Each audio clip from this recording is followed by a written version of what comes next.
ये क्लास 8 का एनसीईआरटी है दूसरे चैप्टर के बारे में। जो दूसरा चैप्टर है भूमि, मृदा, जल, प्राकृतिक वनस्पति और वन्य जीव संसाधन, land, soil, water, natural vegetation and wild life resources, इसके बारे में हम लोग जानेंगे।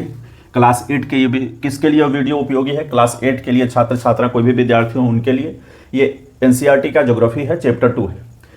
इस वीडियो में हम लोग पढ़ेंगे, ये वीडियो उनके लिए खास उपयोगी होगा जो बीपीएससी और दरोगा की परीक्षा की तैयारी करते हैं और जनरल कंपटीशन के लिए जो तैयारी करते हैं, सबके लिए बहुत उपयोगी है। हम लोगों ने पिछले चैप्टर में संसाधन के बारे में पढ़ा था, बहुत डिटेल पढ़ा था, आप चाहे तो पीछे का वीडियो देख सकते हैं। अब उसी संसाधन को अलग अलग फिर से डिटेल से पढ़ेंगे, जिसमें अलग अलग जाए। भूमि के बारे में अलग, अगले चैप्टर में हम लोग पढ़ेंगे मिनरल, खनिज और शक्ति संसाधन। हिंदी मीडियम से हो या अंग्रेजी मीडियम से हो, किसी भी मीडियम से पढ़ाई कर रहे हैं, सीबीएसई हो, बिहार बोर्ड हो या किसी भी बोर्ड से हो, स्टेट बोर्ड से हो, तो आपके लिए उपयोगी है। आप भाषा समझिए, ज्ञान को समझिए, बाद में उसको भाषा में रूपांतरित कर लीजिएगा। और ज़्यादातर जगह पर हम अंग्रेजी शब्दों का इस्तेमाल कर देंगे, जहाँ जहाँ आपको ज़रूरत लगे तो आप कमेंट भी कर सकते हैं। अगले बार से ध्यान भी रखेंगे और अपने जितना ध्यान रहेगा उन सबों का अंग्रेजी शब्दों का इस्तेमाल हम कर देंगे, भले ही यहाँ हिंदी में लिखा हो।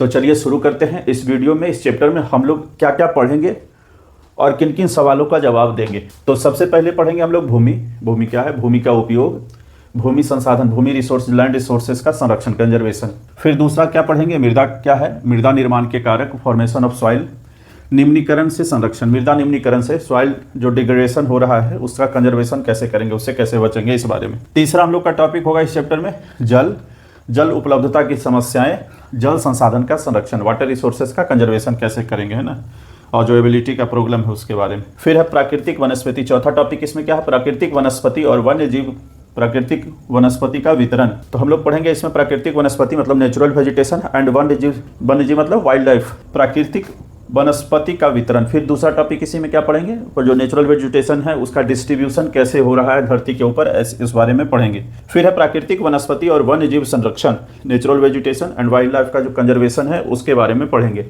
जब इन टॉपिक को पढ़ लेंगे तो इन सवालों के जवाब देने के सक्षम हो जाएंगे हम लोग, जिसमें मोटा मोटी इन सवालों को आप ध्यान रखिएगा। इस तरह से पढ़ने से फ़ायदा ये रहता है कि आपको पता होता है कि हमको क्या पढ़ना है, क्या सवाल है और उसके क्या जवाब देने हैं। टॉपिक पढ़ते वक्त क्या ध्यान से सुनना चाहिए, क्या जानकारी है और क्या पढ़ाया जो जा रहा है वो फालतू तो नहीं है। इससे आपको थोड़ा फालतू मतलब थोड़ा पता ध्यान में रहेगा कि किन चीज़ों का इंपॉर्टेंस है और पढ़ाई कैसी चल रही है आपकी। इस टॉपिक के पढ़ने के बाद इन सवालों का जवाब देंगे हम लोग।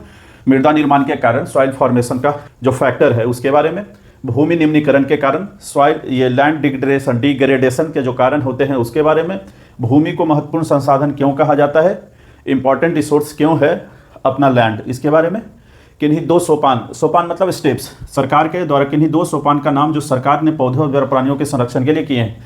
तो सरकार के उठाए गए कि कोई भी दो काम बताने हैं, दो स्टेप्स का नाम जो सरकार ने पौधा यानी कि वाइल्ड लाइफ और नेचुरल वेजिटेशन के संरक्षण के लिए बनाया है या उठाया है। उसके बाद है जल संरक्षण के 3 तरीके, वाटर कंजर्वेशन के 3 तरीके। तो मोटा मोटी हम लोग इसी बारे में इस वीडियो में पढ़ेंगे। तो चलिए शुरू करते हैं भूमि से।